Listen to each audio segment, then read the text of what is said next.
Well, good evening, everybody. Robert McKnight here with you again. And I wanted to come to you from my office and I wanted to share some principles, some tips, and ideas that I think is very, very important. And it has to do with wealth education. Okay. Uh, my company I just got newly certified as a wealth educator, and I've been educating people about wealth and finances for years now. I personally been on the platform here for 10 years, but I want to share some ideas and some concepts with you guys about wealth. Now, there's a big problem in our nation financially, okay? And let me just share being financially illiterate, okay, can really cause unnecessary stress on our finances and your personal business, your personal decisions, your way of life in general. Okay, a lot of people, they have a some sort of stigma, strange stigma about money. But guess what? Money affects how you choose what you do with your life and how you're able to live, work, and play. Everything that you want to do in your life, money has something to do with it. And the Bible talks about money a whole lot. Okay. Everything from the food you buy to the school your children go to the school your children may attend in the future, and the place that you live can be affected by your financial health. Guess what? Did you know that in America today, there are more divorces and problems in marriage as a result of money? Yeah, arguments about money are the number one predictor, if you would, of divorces. 61% of people that have an emergency fund will have it depleted by the end of this year, based on the current state of affairs. Inflation is just going crazy through the roof. Economic conditions are really, really, taking a dive for the worse. And so many people, they are not prepared. Okay. Did you know that 63% of Americans don't believe they're on track and have enough savings for retirement? That's interesting. What about the average American credit card debt is over $6,000? Now, a lot of people, they don't even have credit cards, can't get credit cards because, they have this thing that's called bad credit. And having bad credit can really affect your life in a very negative way as well. Okay? Well, what do you think the solution is, guys? Well, I have one solution. Okay? Um, Through our company, UWE, you'll have success because we offer a suite, if you would, of problem solving and wealth building services that can help you and your family achieve financial wellness. Okay? And McKnight Financial Services, we offer these services through our platform. You can become financially literate. You can build, if you would, your finances. We teach how to organize your spending and your savings and how to protect your financial future. Okay? And check this out. You can be running your own business, with our company, and you can be creating additional wealth for your family. And we teach you how to do that. Now, I want to share something. Let me just share one of the things that we educate people about. I want to share, and this is a topic of budgeting. Okay, I did a little segment earlier today about budgeting, but check this out. You may want to know, well, golly, how do I even budget? How do I budget? How do I gain control of my finances? A lot of people, they don't budget. They've never budgeted before and have no clue. Well, Just think about this. You can think of a budget, if you would, as a financial roadmap. Okay, it's going to guide you to your destination. All right, in this case, your financial destination. It also helps you reduce arguments and improve relationships because you and your family, okay, will know where you're going financially, and you'll be providing a smoother ride along the way. Now just think about that. Here's another point. Here's another question, if you would. Will will budgeting help improve my credit? Well, that is a big, I'm going to say absolutely, once you get it down pat. um, by truly understanding, if you would, your credit, how much it costs, um, how much it costs, to be you, you can make adjustments, and you can stop living from paycheck to paycheck. You may be even able to identify ways to get out of debt and stay out of debt. And of course, we teach, we train, and we educate very strongly about that very thing. Okay? By paying your bills on time and not taking too much debt, not taking on too much debt, you can take the most important step toward building good credit. And, we adhere, we're going to teach you that every step of the way. Here's another question. You might be asking yourself when it comes, to budgeting, what should I do if I find my expenses outweigh my income? Now that, ladies and gentlemen, is huge. Okay. Documenting purchases, okay, allows you to identify the leaks in your budget because you're keeping tabs on where the money's going. A lot of people, they spend and spend and spend and spend, and they have no idea where their money has gone at the end of the week or at the end of the month. Okay. Do you spend a few dollars each day on coffee, on those big, flavorful lattes and, your cigarettes and, your candy bars and all that kind of stuff that that you like, and you, without any thought, you just spend on those items every day or every other day? Do you do that? Well, guess what? All that, like cha-ching, cha-ching, cha-ching, cha-ching, cha-ching, it adds up. Okay. Do you pull cash out of your wallet or your purse without any thought? Now that you know where your money's going, or once you know, I should say, where your money's going, you can eliminate some of your non-essentials, and you can allocate that money to your bills. That may be a good thing to do. Instead of, spending a lot of money on snacks and junk food and stuff like that, a budget will help you see where some of that money can be allocated to a bill or another expense that can help you reduce your overall debt to income ratio. That will help elevate your credit score as well. Here's another question. Okay. How should I prepare for holidays, right, or months where my expenses may be higher?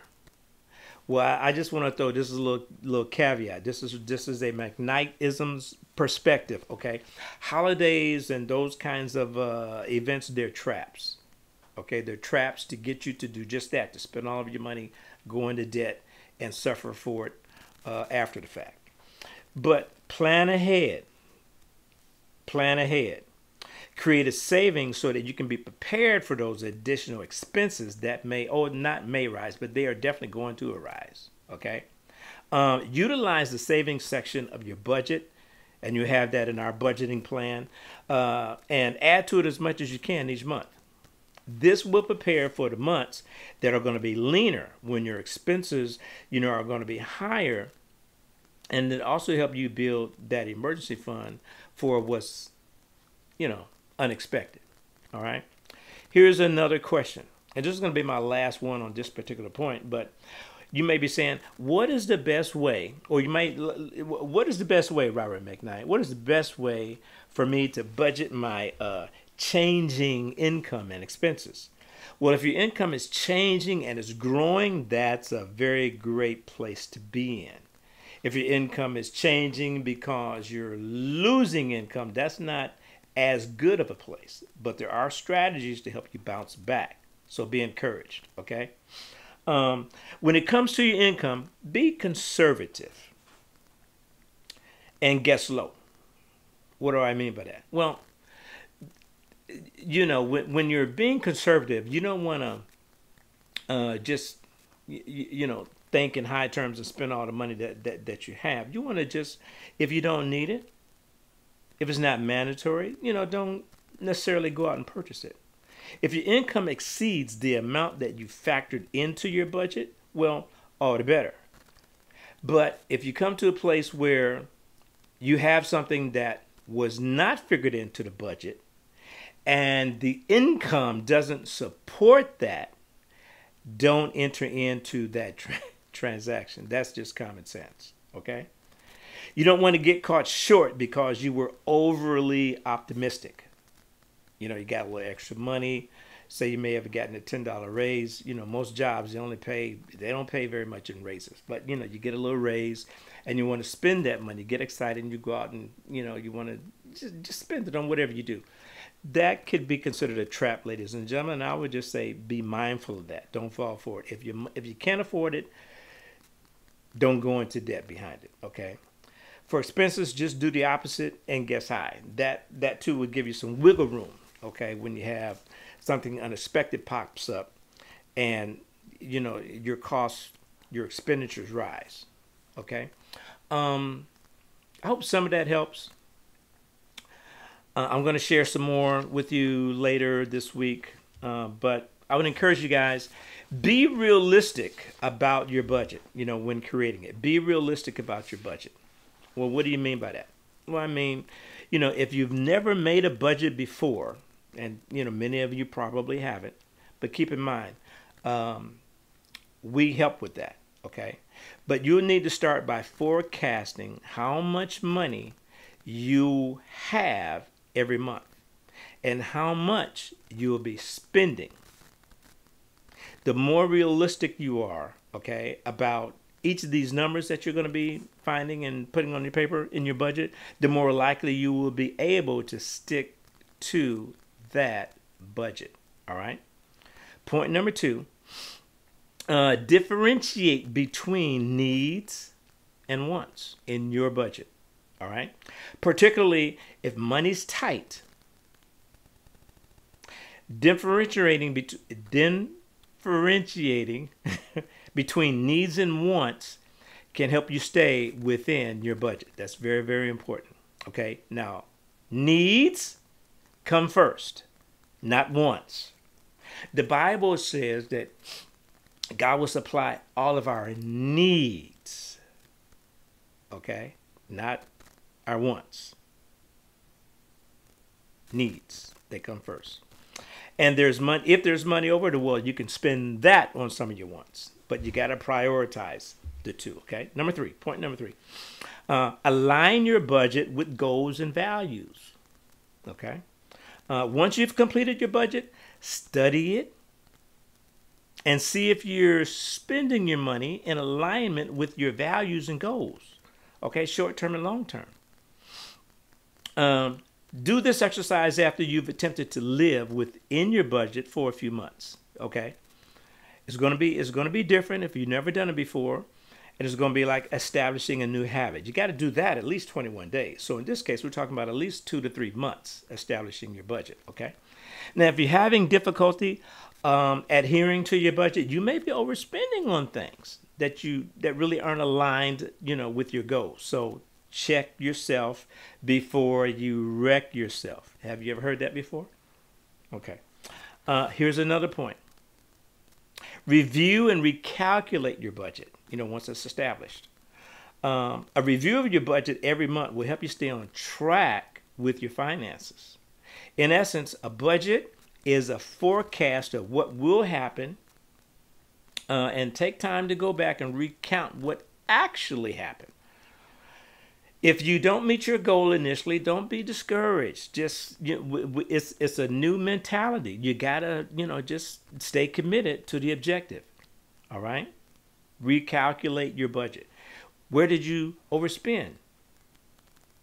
What did you save? What can you do differently next month? These are things that you can go over with your spouse or with yourself or with an expert like myself, should we have a conversation about your particular budget after you have, began it. What's important to review, it's important rather to, I should say, it's important to review your budget every month. You'll also probably need to recalculate your budget every 3 to 6 months or whenever something changes dramatically in your financial life, okay? Here's the last tip that I'm going to offer concerning your budgeting. Include savings as an expense. Savings is an expense when it comes to your budget. Decide on the amount that you like to save each month and include it as an expense in your budget, okay? Set up a separate savings account and transfer or deposit that money into it every single month. Pay yourself first. Let me just say that again. Pay yourself first. If you only have $100, this is an example of paying yourself first. If you only have $100, or let's say you made $100, take 10, put it in your savings. Get in the habit of doing that, okay? Your savings can be used for short-term goals such as vacations or long ticket items, trainings, because personal education is key. While you're going through this process about your budget, I'm going to recommend you get educated. Read books about wealth and budgeting. Surround yourself with professionals who have been where you're trying to go financially. People that know more than you. I love hanging around people that's smarter than me, especially when it comes to the areas of money and finance. Now, I'm pretty on top of things myself. I do very well, but I have a desire to go to a much higher level. So guess what? If I'm here, I'm hanging out with folks that are here. So I can get here, and then I'm going to hang out with folks up here so I can get here. You see, the growing process never stops. The elevation never ceases. Always be open-minded so you can grow, so you can become.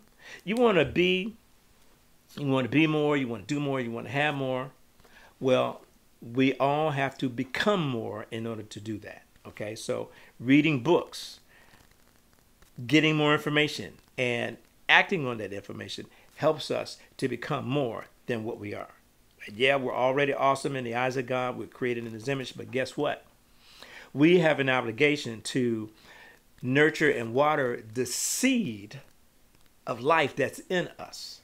Yeah, God, He put the seed in us. But guess what? We got to water it and nurture it. And we do that by growing, studying, and learning, reading, and getting further educated on things that we don't know enough about or things that we know nothing about altogether, okay?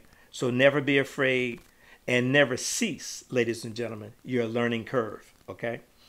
And lastly, the money that you have gotten in your budget, it can be used in case of emergencies. Just imagine you have an emergency and you're prepared for it. You have money in your reserve, you're prepared for it. Your washing machine breaks down, you get money in your reserve, right? Your car breaks down or there's a medical expense, you have money in your reserve. Or you have a means to take care of that particular, incident.